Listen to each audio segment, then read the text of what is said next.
There was apparently a new Kurzgesagt video that everyone asked me to watch. Syria, Israel, Ukraine, a new decade of war. And there was something that I noticed about this when I was just skimming it earlier. You know, it's partly about Israel. And let's check if the word Gaza or Palestinian or anything like that is even mentioned in this once. Let's go. Gaza, 0 results. There's no mention of Palestinians. No mention of Gaza, and for context, that is all the context you need. Kurzgesagt it's a German channel, obviously. So, you know, Israel is waging war against Gaza, against the Palestinian people, against the Palestinian population. And this video just acts like it's the same as like the war in Ukraine and Syria, which are actual wars fought between combatants mostly. Okay, let's check this out. Let's check out this garbage. Let's go. Let's begin. 0 mention of Gaza in a video that claims to be about a war involving Israel that is currently taking place. 10 years ago in 2014, we asked if war was over. Based on long-term trends in the last century, it seemed violent conflict was on the decline and the world more peaceful than ever. Our video began with the Russian invasion of Ukraine and the war between Hamas and Israel. And, well... Israel-Hamas war? It's the Israeli war against the Palestinian people, against Palestinian civilians, against Palestinian babies and children especially. That's the actual way to frame this. A decade later, we could start this video exactly the same way. But is the world as a whole more violent today? In a nutshell, we made 7 claims in 2014. This is just so fucking wanky. We have less conflict deaths than ever. 2, there were almost no more wars between countries. 3, democracies don't fight each other. 4, borders are mostly fixed. 5, most conflicts are in areas that were under foreign control either by colonial states or Soviet dictatorships. Colonial states or Soviet dictatorships. The colonial states thing is funny. Like, do you think they realize that the US is a colonial state? Do you think they realize that Germany is a colonial state? That Germany did tons of colonialism? That Germany continues to support Israeli colonialism as more than anyone else, save the US? 6, more civil wars are ending by diplomacy.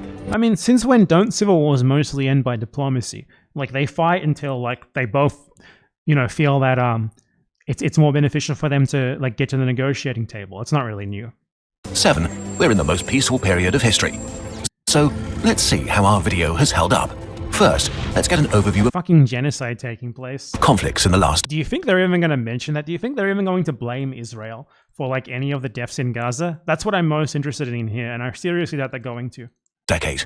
Some of the deadliest conflicts that were glowing hot in 2014 have since ended or significantly cooled down. The war in Afghanistan have since ended or significantly... Wait, why is...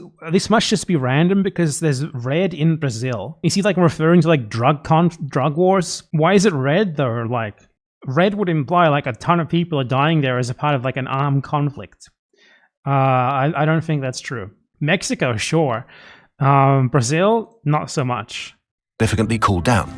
The war in Afghanistan ended with the victory of the Taliban, while the civil wars in Yemen and Libya are all still ongoing. Do you notice how none of this mentions key Western involvement in all of this?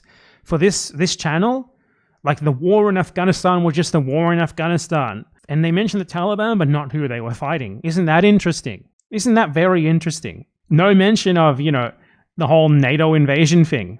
It's just totally unmentioned. Wow. And then the Libyan civil war, no mentioning of the you know, Western European destruction of Libya that preceded this phase of the civil war. They mention Yemen and they frame it as a civil war, as if it wasn't actually a Saudi, American, and Israeli genocide. It's just a civil war. Like, the framing here is so clear what they're going for. It's so clear what they want you to take away from this. They want to just completely erase the fact that none of this shit would be happening without the West. None of this shit would be happening without the absolutely 100% irrevocable, crucial spurring of this by the West and their allies like Saudi Arabia. And participation, obviously, as well, and protagonism in the case of Afghanistan. Wars in Yemen and Libya are all still ongoing. They turned mostly into stalemates. The proto-state of ISIS in Iraq and Syria has been wiped out. And, breaking news, the rebels just won the war in Syria last week. The extremely destructive civil war in South Sudan ended in a fragile peace agreement despite violence still flaring up in the devastated young country.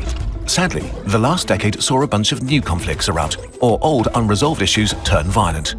One of the main claims of our video 10 years ago was that wars today are not between countries, and this is still largely true. Civil wars are by far the most common type of state-based conflict in the world. We'd wager that most of you have never heard about one of the deadliest civil wars in decades, the 2020 Tigray War in Ethiopia. It ended in 2022 with the victory of the Ethiopian and Eritrean government forces against rebel groups.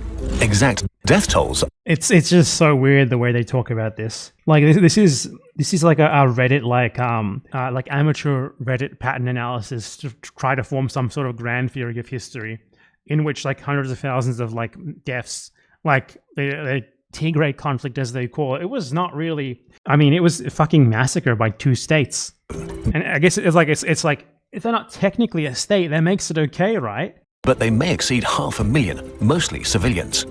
Aside from Tigray, a number of new civil wars have broken out since 2014, although new is a bit misleading since the underlying issues were brooding at a smaller scale for a long time. The deadliest have been the Sudan Civil War, the Civil War in Yemen, and the Civil War in Myanmar.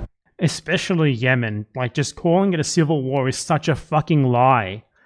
Like, the main protagonists of Yemen have been like fucking Saudi planes. Multiple nations in Africa like Mali, Nigeria, Somalia, Burkina Faso and Mozambique are suffering from Islamist insurgencies that destabilize countries and have cost tens of thousands of civilian lives. Lastly, there are nearly 60 smaller unresolved state-based conflicts around the world, many going on for decades, that are smoldering. Notice how like specifically like the Islamist insurgencies are singled out by a German channel. I mean, I don't really need to say anything, right? It's German. Like, for Germany, like, finding some roundabout way to demonize Arabs is just a part and parcel. Like, there is a way more common thread in all of these, which is usually, like, some form of Western involvement or incitement. But the one thing that's singled out is, like, Islam. But have a relatively low death toll in comparison. Maybe the worst news is that we've been seeing interstate wars again. There was the short-lived 2020 war between Azerbaijan and Armenia, which redrew contested borders. Then there's the latest war between Israel and Hamas that turned into a regional crisis. Israel and Hamas. We've been seeing interstate wars again. Like, they specifically say interstate wars. And then they say that Hamas. It's not Israel against Palestine, not Israel against Gaza. It's literally Israel against Hamas. Israel is targeting fucking civilians. Israel is specifically targeting civilians for mass murder. And, like it doesn't even make sense to call it an interstate war if you're just saying that they're fighting Hamas. So it's clearly that they're using the term Hamas. It's clear they're using the term Hamas here because as a German channel, even saying, like, Palestine for them would, like, cause them physical pain. It's too much for them to use that word. So it's like they tacitly acknowledge, like, Palestine is a state, while also not being able to mention it for fear of, like, Benjamin Netanyahu showing up behind them and cutting their head off or something. Fucking massacre of civilians. Intentional genocide of civilians being framed as little more than a war against Hamas. What can you expect? What is certainly the most disturbing new development is the full-scale invasion of Ukraine by Russia. Why is that the most disturbing development? Less civilians have been killed in the entire 2 years or more than that, of the Russian invasion of Ukraine than were killed in 1 fucking month of the Israeli genocide in Gaza. Why is this the most disturbing? I have the answer. They're German. It's the first large-scale interstate war in 20 years, and the first war since World War II where a major power is trying to conquer territory and to subjugate another state. It followed an 8-year conflict for territory and to support. New development is the full-scale invasion of Ukraine by Russia. It's the first large-scale interstate war in 20 years, and the first war since World War II where a major power is trying to conquer territory and to subjugate another state. It's the first war since World War II where a major power is trying to conquer territory and subjugate another state. Do you know how many fucking wars the US and the West carried out during that time period to subjugate another state? What do you fucking think Vietnam was? What do you think Iraq was? What do you think any of their wars were? Nicaragua. Sorry, not Nicaragua. Yeah, and Nicaragua as well. I mean, they didn't literally invade it themselves, but I meant Panama. Like, they're just like, technically, they're not trying to annex the territory to their own state, so that means it doesn't count. It's like the life hack. It's a semantic right? They always argue semantics. If we install like our own little puppet government there to do our bidding, it's not the same thing as actually like annexing it ourselves, and that makes it better. The Vietnam War, it's fine because their goal was to like conquer Vietnam and then have it like ruled by the South Vietnamese puppet government. That makes it fine. That makes it okay. That makes it different. It makes it somehow not worth mentioning and acting as if like no massive genocidal conflict has happened since World War II, which is just a plain a fucking lie.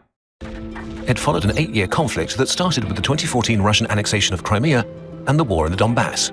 Exact casualty rates for the war since 2022 are hard to verify, but they go as high as hundreds of thousands. Okay, so what about our 2014 claims? If we add up the numbers, we see a few things. Roughly, between 2004 and 2014, there were about 350,000 deaths from state-based conflicts worldwide. They were going down from 2014 to 2019 and then rose sharply in 2021. We're going to analyze data to tell you that actually war isn't that bad anymore. It's like, it's sociopath, psychopath shit. Like, who would come up with this? Who would see like conflict deaths as like something to like analyze and turn into a neat little graph for your dumb YouTube channel that makes like corporate infographic style videos? Something in the water in Germany.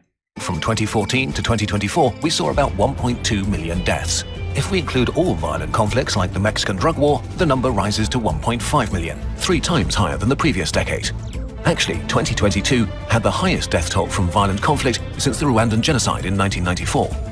The Tigray War and the war in Ukraine alone were responsible for the majority of lives lost, as both wars involved armies of hundreds of thousands of soldiers, sometimes thrown against entrenched positions in human wave attacks. So, the last 3 years have been unusually violent. But if we zoom out a bit more, we can put those numbers into perspective. A terrible thing, but nowhere near how bad it can get when the world goes to war. In the grand scheme...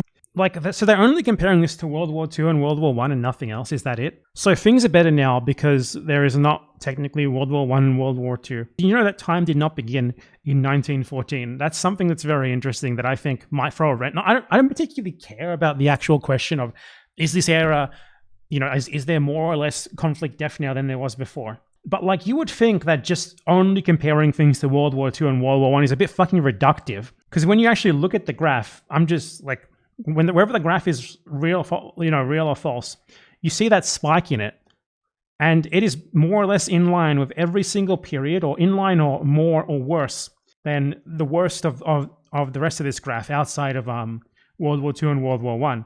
Doesn't seem really good to me. Not to mention that things would be even worse now, given that hundreds of thousands, if we go by estimates rather than confirmed deaths, have been genocided by Israel in Gaza. How bad it can get. And that is concurrent with Ukraine. When the world goes to war. In the grand scheme of things, we are still living in relatively peaceful times. But the next decade will... Relative to what? World War I, World War II, and nothing else? show if the trend will I don't reverse. think that's what you were originally arguing. Or if the last few years were an anomaly. Unfortunately, there have been proper wars between states again, so our prediction on wars between countries didn't hold up. What is as true today as in 2014 is that almost all armed conflicts in the world are in countries that were under foreign occupation in the 20th century, either by colonialism or by the expansive Soviet dictatorship. Ethnic groups were the expansive Soviet dictatorship. Split apart or forced together by arbitrary borders, resources unequally distributed, or power. I find like this ridiculous, this idea that like if only like post-colonial states were carved up into like a bunch of ethno-states, everything would be better. That is such a weird talking point that these people like to use. Also, some leftists like to use it. If only South Africa was 200 different countries instead, everything would be better. I don't think that's true at all. Vacuums created, which led to conflicts that are in many cases still unresolved. It's kind of weird, like, there's not really that much blaming of colonialism here. It's like, okay, they did them dirty with the borders. There was unequal distribution of resources, but nothing about continued neocolonialism, nothing about imperialism, nothing about interference. This video completely 100% erases imperialism. It completely 100% erases the role that like bigger, more powerful, more countries play in influencing what's happening in the world. Like it just completely erases the US and the Saudi role in the Yemen civil war, for one example. It completely erases the US fucking invading Afghanistan from the US invasion of Afghanistan. No mention of that whatsoever. That's a clear decision. It's not just, oops, we forgot, it's a bit of a writing mistake. It's just how we phrase it. No, that's a decision. That's an editorial decision not to mention those things. And now we get to the part about colonialism, and there's nothing about the actual effects of the colonialism itself. beyond like the arbitrary borders. It's like, they made a mistake when they graciously gave them their independence is sort of the argument here. Nothing to do with the exploitation, nothing to do with the continued exploitation after they are technically independent, nothing to do with interference, nothing like that. The only time when they are willing to like denounce that sort of thing is when it's Russia. They mention Russia. You notice that, right? It is so clear, the narrative that is being pushed here. There have also been no wars between democracies who seem uniquely unwilling to fight each other. So compared to the last century, it's still true that war between nations is still an exception rather than the rule. On the other hand, we see fewer civil wars end by diplomacy. Instead, there's an increase in either victories or stalemates. These often aren't permanent resolutions to the conflict, only pauses in the fighting, because the underlying causes haven't been solved. For our claim about weird how borders, we can see that image like is clearly based on Gaza with the fucking wall and everything. The wall between like the destroyed, bombed out place and the like normal like zone of interest over there. Disgusting, man. Claim about borders, we can see that most international borders in the world still hold up and are not challenged, but there are still a few dozen territorial disputes in the world, most of them in Africa and Asia. A dozen. There's a lot. That's a lot more than a dozen. It's like 100. And some are getting hotter, like the border clash between India and China over Aksai Chin and Arunachal Pradesh. I mean, I don't think it's getting hotter at all. I don't think like fist fights every now and again are that hot, but okay. China's claim to Taiwan, or Venezuela threatening to annex part of Guyana's oil-rich province Essequibo. One thing that makes wars so deadly is that they're often supported by external powers. Many countries are providing support or arming up different sides or factions, like the competition between Saudi Arabia and Iran for hegemony, with Iran. Why is it Saudi Arabia and fucking Iran being the ones that they are willing to actually name? Do they even name the US here? The main supporter for the Houthis, Hezbollah, or Hamas. No mention of the fact that Saudi Arabia committed fucking genocide in Yemen, and then they are clearly backed by the USA, just erased from the equation. Or in the Ukrainian war, with the West supporting Ukraine, while China, Iran, and North Korea support Russia. But it's okay, finally they mentioned the West, but somehow the West's role in Yemen, in Israel, is erased completely. And they only mention them in the situation where they think they're in the right. You notice that, right? There's no mention of like Western support for Israel, no mention of Western support for the Yemen genocide. Only in like the situation where they believe they are in the right do they actually mention the West. And saying that China is supporting Russia, what the fuck? No, they're not. What? Support Russia. But it's not just countries. External powers keeping conflicts alive can also be Islamist groups like ISIS or criminal networks. I mean, ISIS barely exists anymore. It's like a bunch of like isolated groups that just call themselves something related to that or claim to be linked to it. Even local elites that benefit from their own country being torn apart and effectively prevent conflicts from ending. The end of the rules-based world. There's a lot of debate about. If you want to talk about the end of the rules-based world, why don't you mention the ICC arrest warrants against Israeli leaders? Of course they're not. They're German. They will never talk about that. Experts about what factors make the world more or less peaceful, but there are no easy answers. One of the major reasons the world has seen less conflict was that after the end of the Cold War, many countries expected a sort of rules-based world order, and for a time, this worked. They just talk about like impositions as if this was something that everyone just agreed on spontaneously. Somewhat. But things have been changing in the last few years. The world has become Would you say that there was a rules-based order when the US invaded Iraq and Afghanistan? Multipolar, with new alliances forming, and the idea of a rules-based world is being challenged. China's manufacturing. So apparently, there being a rules-based order depends on there being one hegemon, and it cannot work in a I mean, that's just like giving the game away, aren't you? You're just advocating for there to be like one US dominated, like the US dominates everything and does whatever it wants to whoever it wants. Like otherwise, why would you mention those things together? Capacity is now as big as the US and Europe's combined. Why is that a bad thing? With its massive economic development, a new superpower has risen. It's common knowledge that the US spends more on its military than any place in the world, but this may no longer reflect the true balance of power. China doesn't report all of its military spending like the US. Are you aware that like military spending is not fucking everything? Like having a big military isn't everything. Though, Americans sure think it is. Does, and it gets a lot more done with each equivalent dollar spent. Recent estimates trying to account for these differences tell us China's effective military budget is now a significant portion of the United States' budget. And with Russia breaking the taboo of launching the first war of conquest by a major power in almost 80 years, Europe has begun the process of rearming. It is slow because, well, Europe is slow, but it is happening. We're in the transition to a multipolar world again, with different nations and alliances claiming spheres of power they want to dominate. In this climate, tensions and it's always like drawing. They never fucking mention. They never, like, they're happy to mention China. They're happy to mention Russia. And then like this other power just sort of goes unmentioned. Just sort of, it's left like in the open, in the air. Who are Russia and China countering? Who are they against? We don't know, but we're going to like draw an equivalence between them anyway. Like, you know, talking about these different powers, like claiming their own spheres of power and stuff, as if they're all the same. As if like China is the same as the US interfering in every single fucking country in the world, supporting genocide all over the world all the time. Conflicts between states have been rising, even if most of them have not turned into wars yet. So, is war over? The clear answer is no. And the direction we're headed in doesn't seem great. But with all the gloom, it's also true that we are still in a peaceful period of world history, and that deaths by war are still at historic. Historic compared to what? World War II and World War I and nothing else. Like fucking Gaza alone approaches the death toll of the worst year that they cited in this video since World War II.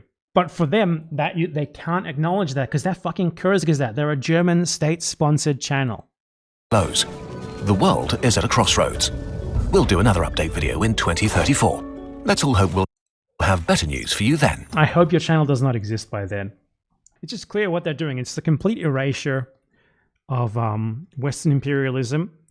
Token mentions of it at most. Even when they did finally get down to mentioning interference in like what they called civil wars in Yemen, they erased the US support for the Saudis, and they completely erased the US and European support for the genocide in Gaza, which goes totally unmentioned, by the way. Totally unmentioned. Somehow making a video about war in December 2024 without talking about Gaza, without talking about the greatest massacre of civilians in modern history, like proportionate to combatants in this century, certainly. And they don't even talk about it. It's just unmentioned. Disgusting. What more is there to say?